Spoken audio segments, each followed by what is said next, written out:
meu reino não é deste mundo. Tendo Pilatos entrado no palácio e feito vir Jesus à sua presença, perguntou-lhe: És o rei dos judeus? Respondeu-lhe Jesus: Meu reino não é deste mundo.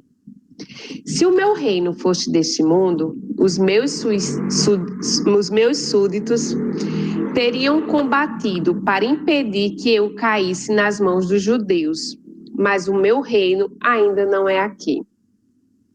Disse-lhe então Pilatos: Logo tu és rei? Jesus lhe respondeu: Tu dizes, sou rei. Não nasci e não vim a esse mundo, senão para dar testemunho da verdade.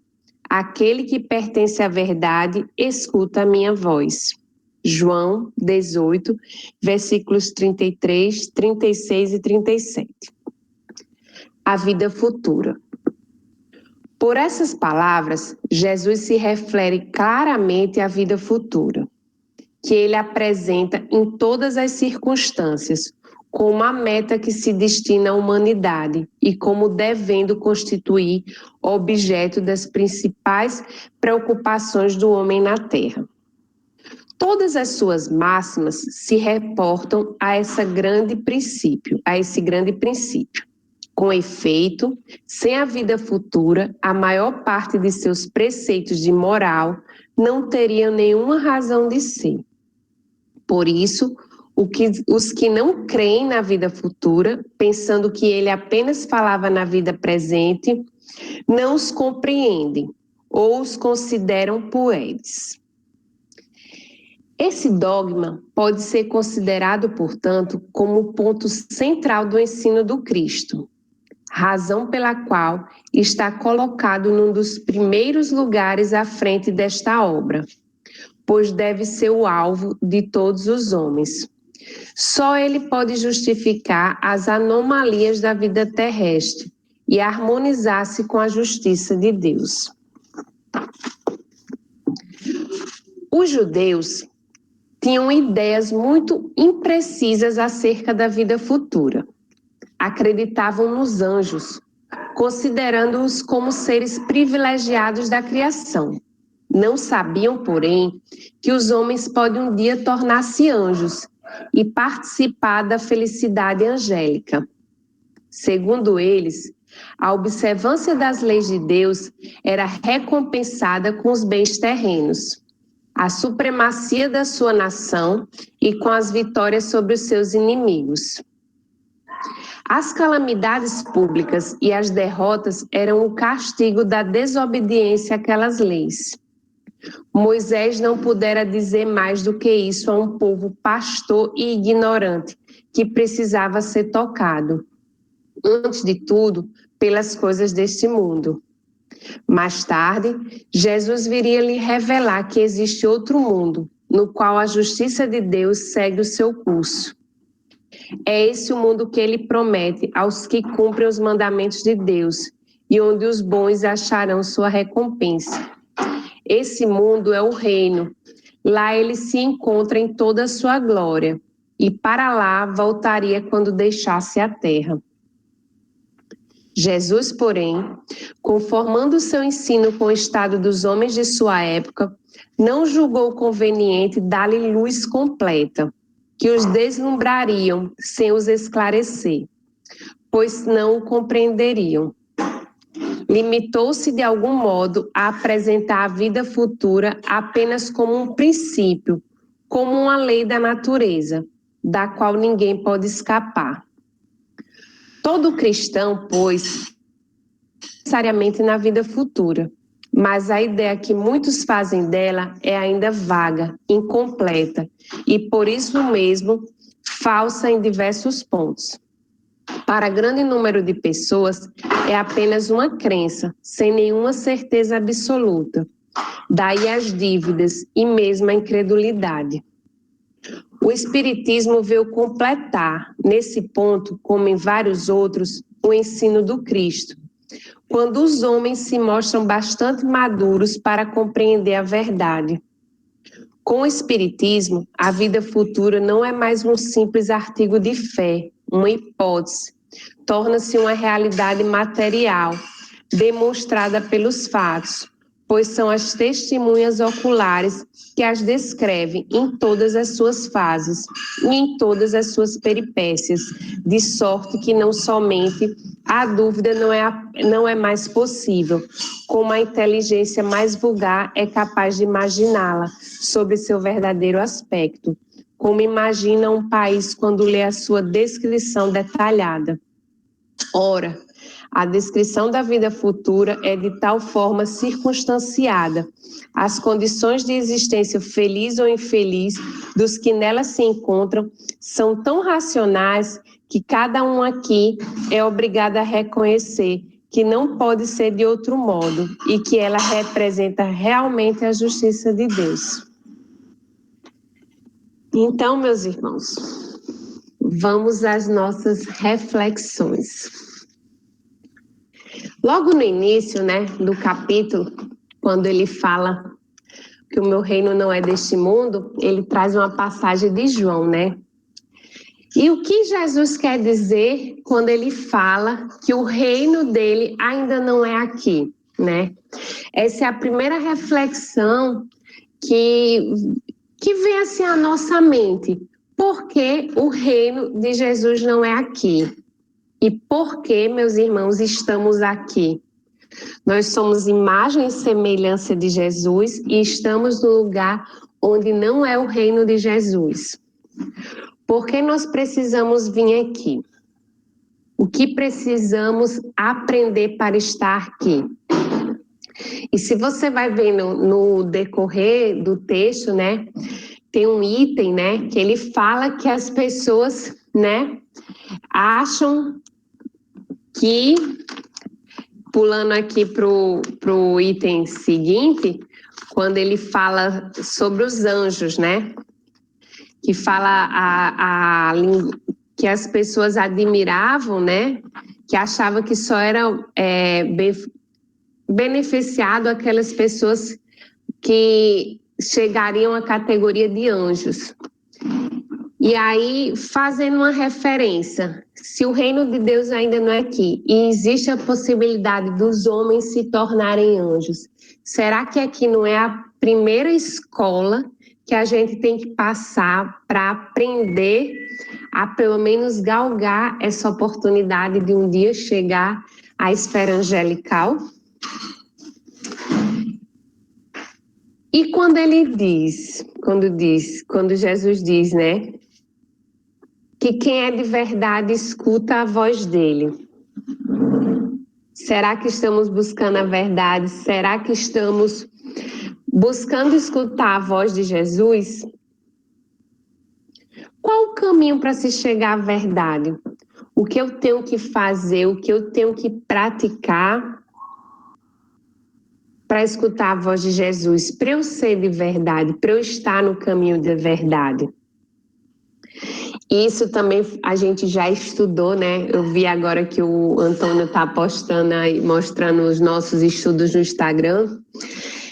E uma das coisas que me lembrou bem a questão de a gente chegar, de a gente praticar, de a gente estar no caminho da verdade entre as virtudes, E será que eu busco praticar a abnegação, a humildade, a benevolência, a caridade, em toda nossa prática celeste, de fato? Será que eu busco isso? Será que eu tenho buscado fazer isso para, de fato, eu me tornar de verdade e estar digno de escutar a voz de Jesus?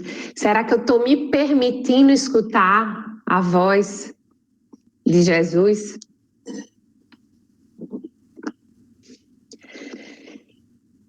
E aí, no texto também, agora no início, Jesus fala, que, só repetir aqui para vocês, para a gente frisar bem, que eu achei que é bem forte essa parte aqui, quando ele fala o seguinte: quando Pilatos pergunta, logo tu és rei? Jesus responde, tu diz, sou rei. Não nasci, não vim a este mundo, senão para dar testemunho da verdade. Aquele que pertence à verdade, escuta a minha voz. E aí foi essa questão que veio, né? Essa reflexão de como a gente está escutando a voz de Jesus, como a gente tem se permitido escutar a voz dele, né?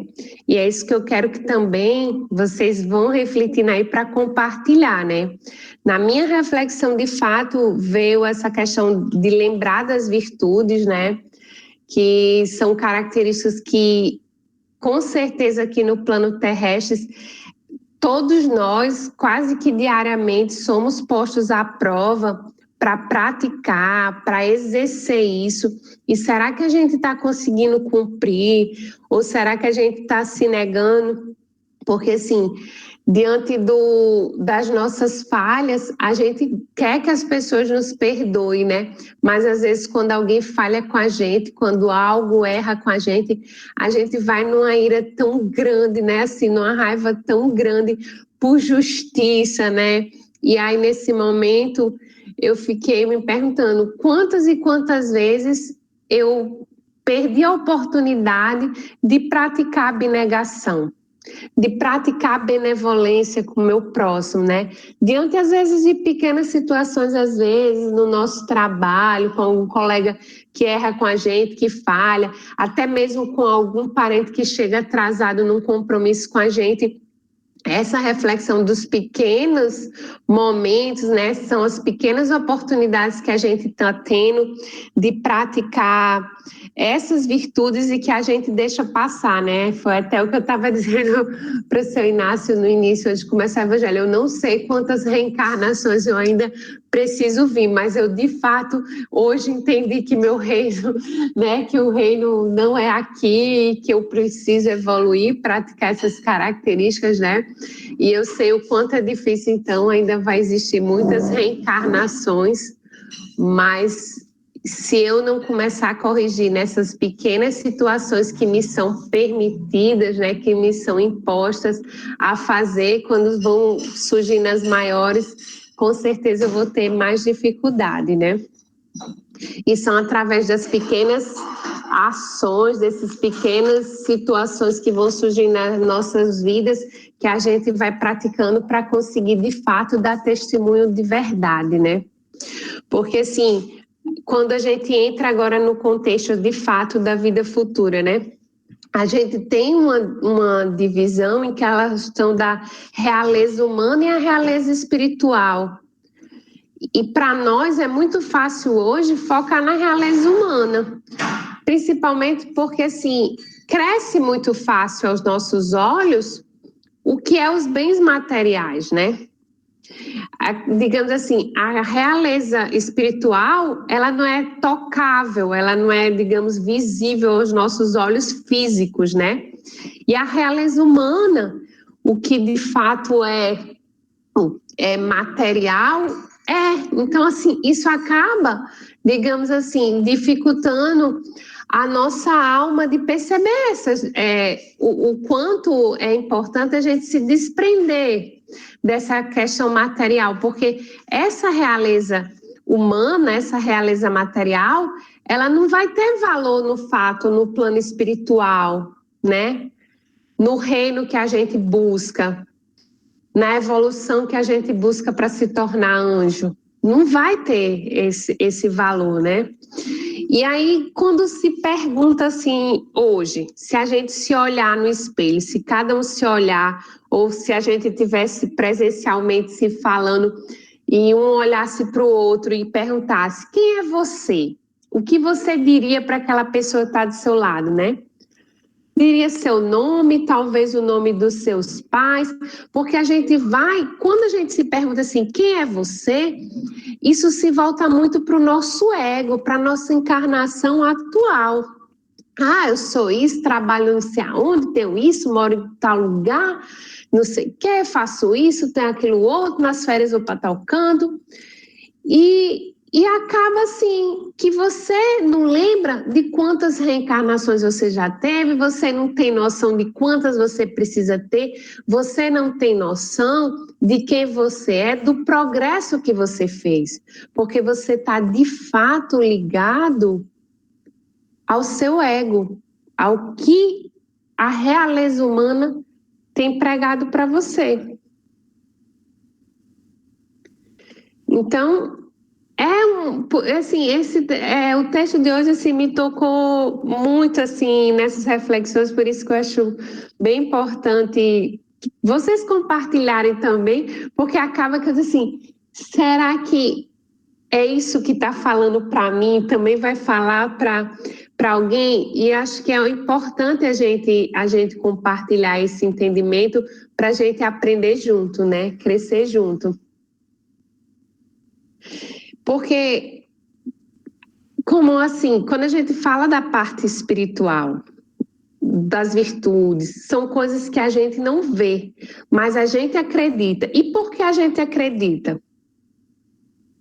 Como a gente deduz que a caridade faz bem, que amar o próximo faz bem, que confiar faz bem, que ter fé faz bem?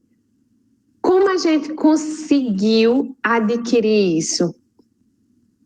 Se é algo que a gente não vê, mas o que a gente sente é interno porque é espiritual, a gente não precisou ver.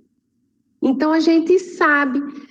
E por que a gente não consegue viver isso, digamos que 24 horas, 100% da nossa vida, 100% do nosso dia? Porque a gente está ligado à realeza humana, a gente está ligado ao lado humano. A gente está muito ainda preso assim a esse lado da matéria, da culpa, da vítima, né? Por isso que eu falei assim, e foi reflexão minha. Nossa, como eu tenho força quando eu me sinto vítima, quando eu me sinto injustiçada, quando eu acho que alguém errou comigo, né, que eu estou na razão. Mas por que eu não tenho essa mesma força quando fui eu que errei, quando é a vez de eu me perdoar, de eu me levantar, de eu ganhar fé, de eu ganhar confiança, de eu lutar por um projeto que eu sei que vai fazer a diferença e que só depende de mim? Eu não tenho a mesma força, a mesma garra quando eu quero culpar alguém por eu achar que eu estou com a razão. Por que isso acontece com a gente?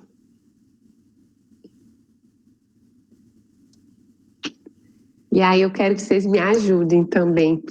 Porque assim, o que eu percebi de fato é que a gente sempre busca um caminho entre flores, né? A gente sempre quer que nada doa, que seja tudo limpo, perfumado, perfeito. Mas se a gente observar, esse caminho não vai nos levar ao progresso. Porque esse caminho, que seja tudo limpo, perfumado, perfeito, ele não vai permitir que a gente pratique o que Jesus pediu para a gente, o que ele veio nos ensinar. Ele não vai ter como a gente praticar a bondade, o perdão, a caridade, a humildade, a fé, a confiança, a oração. Quando um caminho é perfeito, só de flores, que não tem espinho, que não vai doer, a gente não vai conseguir progredir. E a gente veio aqui para progredir, para evoluir.